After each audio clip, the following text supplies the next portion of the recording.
everyone. Welcome back to a brand new episode of Talk to Me Sister. Happy Juneteenth, everyone. I hope you guys are doing well. I hope you're enjoying your summer, your graduation, all that good stuff. Congrats to everyone who graduated this year. I am so proud of you. And make sure you guys are keeping up with your studies no matter what, especially for those who are getting into college a little bit early and just, settling down and everything, get to know everybody, get to know your teachers, your campus, the people you're going to be roommating with, be alert of your surroundings and always keep God in the center of everything that you do when it comes to your studies and just life in general. So I'm so proud of everyone who graduated this year. For those who haven't graduated just yet, your time will come, don't worry. So in today's episode, we're going to be talking about the shocking, disappointing news about Jelly Roll and Bunnie split not that long ago, which was like most recently last month. So they both filed a divorce. They claim everything was just like peaceful and private and neutral and mutual, things like that, right? So a lot of the times, a lot of fans who listened to Jelly Roll, they were like, something ain't right. So the split was very shocking to a lot of fans. They were planning on doing IVF. They were going to have children, to start this beautiful processing journey. And then things just turned to doo-doo. So Jelly Roll has a daughter called the Bailey Ann, called the public obsession disgusting, and hinted that she may speak out later. So I didn't know he had another daughter. Maybe he had another daughter from like a previous relationship. I don't know if he was married or not, but he has a daughter. And I guess the people who were like attacking him, calling him like cheating scandals and all this other stuff was just really disgusting. So sources have claimed, well, not claimed, but says that the divorce was very mutual.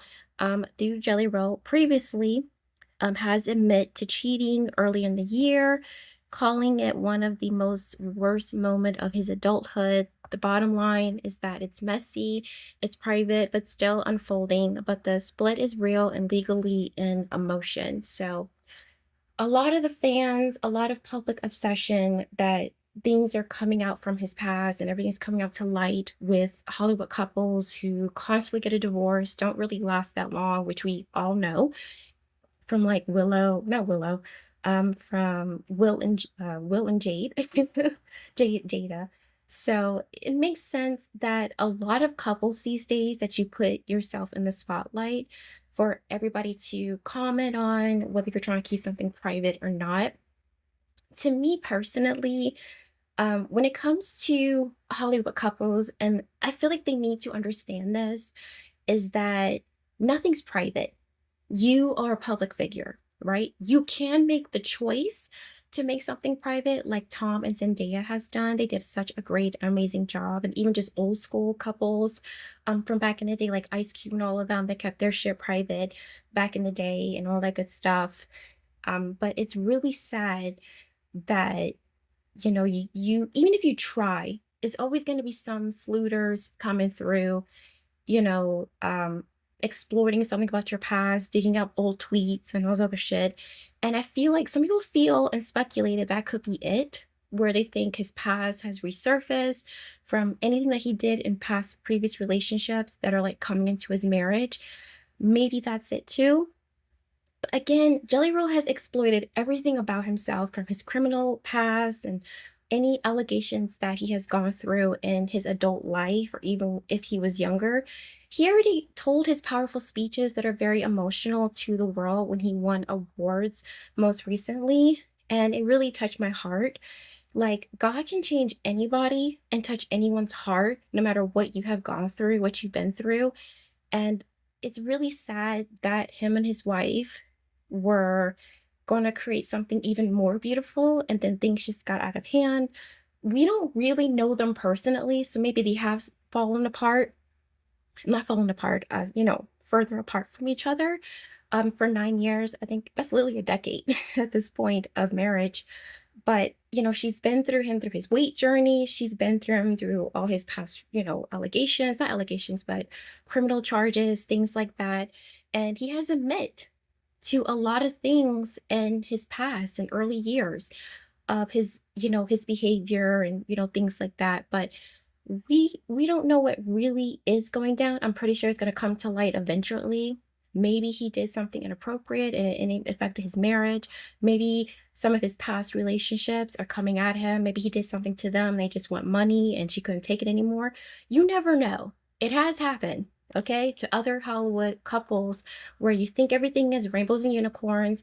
You did something 20 years ago, 10 years ago, and then out of nowhere, somebody digs up old tweets or corn in your new relationship that you're trying to start over with and a clean slate. And next thing you know, you're divorced. So you never know, man.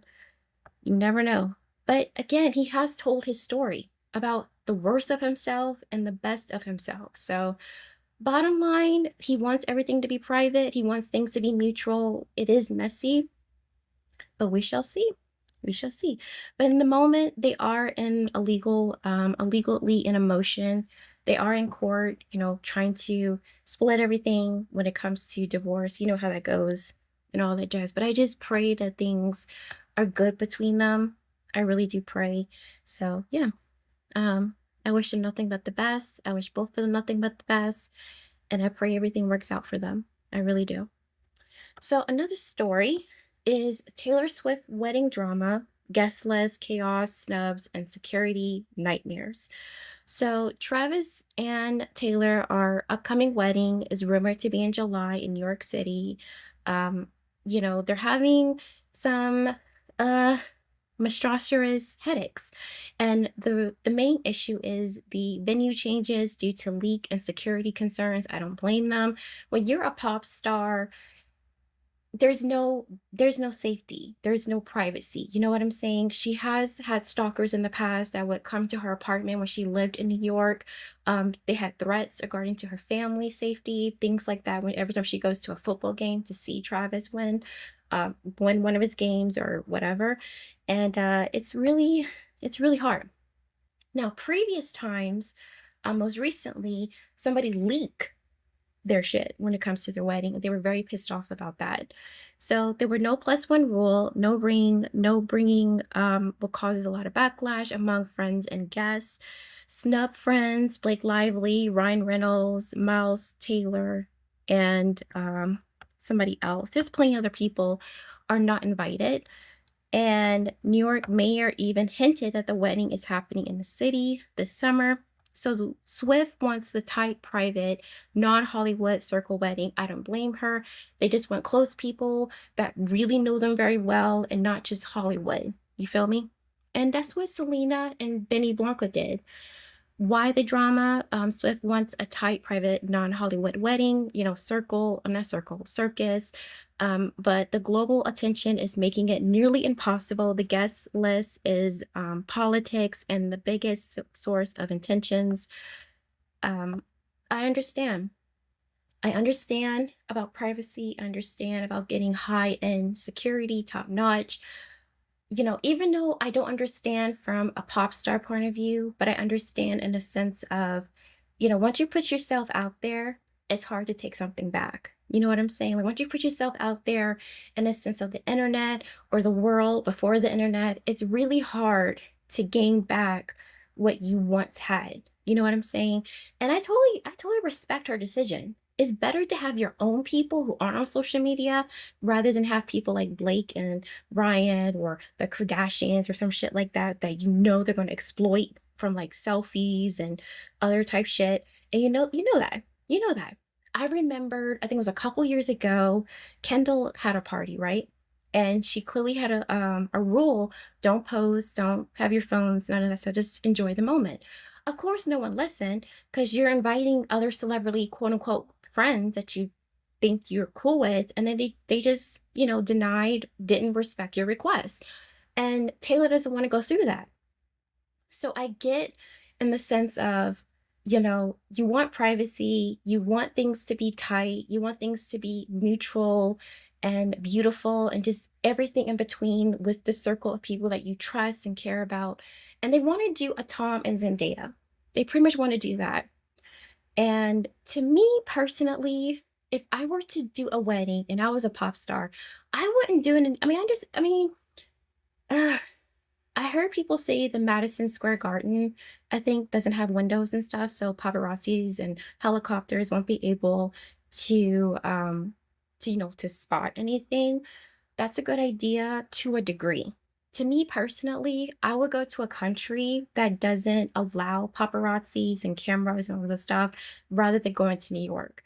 I understand her point of view of wanting to do something in New York City that doesn't have a lot of windows and doesn't have a lot of, X, Y, and Z and nooks and crannies and stuff like that.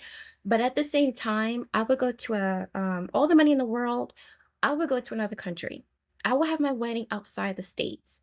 That's just me. That's just me. Fuck security, fuck all of that. I would just go to a place in another country that doesn't allow paparazzis and cameras and all that stuff. I would have the wedding in Dubai. I would. Because in Dubai, you're not allowed to take photos and videos of people without their consent. So I would totally do some research, go to Dubai or go to another country per se. It doesn't have to be the Middle East, but go somewhere, do your research, have someone do research for you, and just go to a country that doesn't not require, but doesn't allow certain things that we would get in the States rather than going to New York. That's just me. That's just me. That's what I would do. But either way, if they want to do a Tom Zendaya moment, hey, do what you got to do, girl. But it would be ideal to go to another country rather than do New York City. That's just me. That's just me. I get the idea of Madison Square Garden, but at the same time, if you gotta do all of that extra shit, just go to another country that doesn't require or have any of that stuff that we have in the United States rather than versus the other countries. That's just me. But do what you gotta do, boo-boo. Do what you gotta do. So, what do you guys think? Let me know. Another story we're going to be talking about is Kim Kardashian being rude at Lewis Hamilton's race.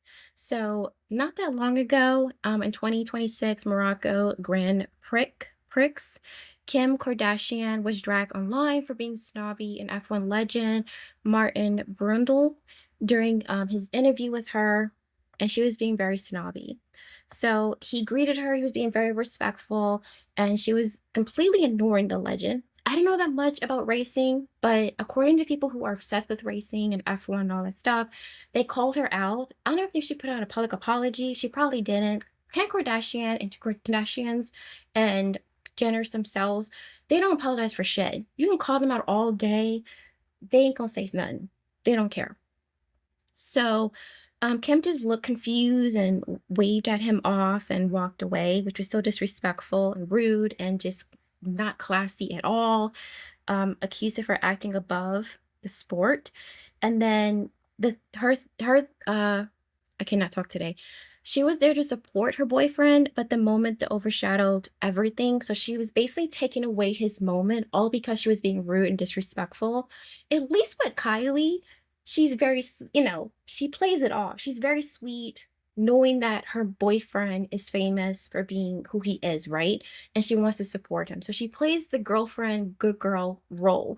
Kim don't do that. Kim don't do that, right? So it's just disgusting that, it takes a viral moment and you're taking away someone else's big moment and turning it into your moment. You know what I mean? It's very disrespectful to the F1 cultural moment, and fans did not hold back.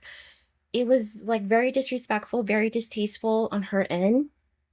And it was unnecessary. It's like, if you're going to support somebody who's way more, famous than you, depending on the industry, whether it's sports, whether it's politics, whether it's, the art industry, whatever, right? More than reality TV.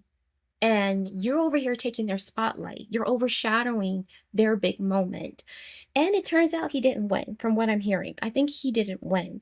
And everyone was like, that's a Kardashian curse. That's a Kardashian curse. And my thing is, you're in his space. You're in his element. Be respectful. Even if you don't know anything about anything or anyone, be respectful no matter what, because this isn't your industry. This isn't your cultural. You know what I'm saying? And the fact that he lost because of a viral moment from Kim's behalf is very distasteful, very disrespectful, because it's like this is supposed to be his moment and you're taking it away from him, which caused him to not win, for what I'm hearing. Let me know if I'm wrong, but that's what I'm hearing from everything, from everyone and everything on social media, saying that it's her fault that he didn't win, and all because of her doing and her behavior and stuff like that.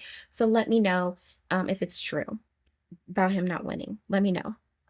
So another question, and just be careful who you date, because this is your public image more than the other person who's used to destroying their image. Be careful who you date, because it's going to be more on you dating her, even though it's her fault. You know what I'm saying? Like, this is like, say, for example, you're in the politician world and you got a girl, right? Whether she's your girlfriend or wife, whatever she does, people are going to look at you. You feel me? It's like having a twin. Just because you are a girl's girl and the other twin is not, they're going to look at you more than the other person based upon their behavior, even though it's their fault. It's that party's fault, but they're looking at you because you're with that person. So to me, Lewis should leave this bitch so she can stop fucking up his shit, his moment. So what do you guys think? What do you guys think? Another story is about Tyra Banks. She's suing Netflix and claims that, sorry about that, but the document lied about her. First of all, bitch, you brought that on yourself. Everybody exploited you about how you treated women on the show, or your staff or employees, or whoever you associate yourself with when it comes to bringing the show to the world for everyone to watch. I used to watch the show. I used to be a fan of the show back in the day when I was in elementary school. And now there's a documentary. To me, this isn't new, because remember Dan Snyder did the same exact thing when there was a documentary about, what was that show? Not show. What was that documentary? What was it called? I forgot what it was called. What was it? Let me look real quick. I think, what was it? It was something behind the scenes or something like that. Let me look real quick, y'all. Let me look. Hold on, one real second. Let me see. Let me see. Let me see. The Netflix. Let me see. I forgot what it was called that quick. Netflix documentary with Dan Snyder. Dan Snyder. Yeah, the Dan Snyder. Which one? What was it called again? Oh yeah, here it is. Quiet on Set. The Dark Side of Kids. That's what it was called. Yeah, that was called. Sorry about that. And remember, he tried to sue them. That was crazy, right? Because it would expose who he truly was, his true colors. Now that Tyra is doing the same exact thing, feeling like, oh no, they misinterpreted what I was saying. No, they edited something off when I really meant this isn't this. And she gave a 3.5-hour interview about only 16 minutes were used. She said the producers manipulated and selectively added her words to create false narrative, that she allowed the what you call it, the people, the contestants, to be sexualized and insulted, like essay and everything, and exploited trauma for ratings, and didn't remember the incident. She argued that they can context and her accountability, the key context and her accountability statements were cut off. So as a public figure, determination cases, what is called defamation cases are hard to win, but Tyra is pushing for a jury trial and damages. So to me, it's disgusting on her part. She is a mean girl, right? Everybody exploits you, exposes you as a mean girl. And then you want to get mad and get sensitive when things don't go your way, right? So what you thought, oh, well, I'm gonna edit versus you because you ain't doing it right. So I'm going to sue you because you took something out of context when it's not true. So I haven't seen the documentary. I have seen highlights of it, but she is a means girl. And the fact that I hate when the fact that these celebrities want to do documentaries to expose their true colors and then they get offended, they get mad about it, and then they want to sue somebody, just like Dan Snyder has done. I'm pretty sure there's other people, like producers and directors, who have done documentaries and then they want to sue the platform, the company that they're using. And it's like, be so for real. You know what I'm saying? Like, be still for real, Tyra. Be still for real, Dan. You are monsters. You guys are like mean girls, or basically are mean girls to these contestants, these child stars who look up to you in some way back in the day, where they want to be stars. They want to be just like you. They want to be influenced. They want to look up to their heroes. Don't ever do that. Don't ever do that. And it's really, really sad. And a lot of these child stars or contestants are like the breadwinners for their family. So, whether they're passionate about it or not, and you're over here getting all mad and salty and sensitive because people are exposing you for being a mean girl instead of a girl's girl. So, I don't think she's going to win. I don't think she's going to win. But what do you guys think about the whole scenario of Jelly Roll and Tyra Banks and Kim Kardashian and, what else? Kim Kardashian, Tyra Banks, and yeah, just on Taylor Swift, the whole drama situation with Travis Kelce and her wedding. What do you guys think about the whole thing? Starting next week, I'll definitely do the JoJo Siwa cruise drama. I'll talk about that, and Justin Timberlake, Britney Spears. I also want to look into Adele and her fiance cheating on her. I think he had a baby. I'm not too sure. By another woman. And then I heard that Cardi B took back her ex after having a kid with him. And the whole thing was like Offset being like, that's my kid, and blah, blah, blah. No. So I want to talk about that as well, as well as all of this going down with him like losing the Super Bowl, and then you kind of like shaded him, now you want him back. That's weird. She, this woman, she goes back and forth. One minute you're crying and getting all agitated and catching a hissy fit about your concert and the tickets and everything. Then you want to like shade this person for being a total dick or, a douchebag. Then you want him back. Make that make sense. I don't understand. This woman needs help. Like, seriously, she's doing too much. But we'll definitely talk about that in episode 4. I love you guys. I hope you guys have an amazing rest of your Juneteenth weekend. I do apologize for the tongue tied. I am so sorry. I'm a bit of a brain fog. I do apologize. I will do better, I promise. But I love you guys. Make sure you guys check out all my social media pages for copies of opinion, Talk to Me Sister, all of that good stuff. Is all under the same name, but in just different format. So yeah. But I love you guys. I'll see you guys next week. Have an amazing weekend. Talk to you soon. Bye. Oh, and what else? I think that's about it. But I will talk to you guys then. Have a good one. Trying to let you guys be so I can get things going for you. So I'll see you guys around. Bye.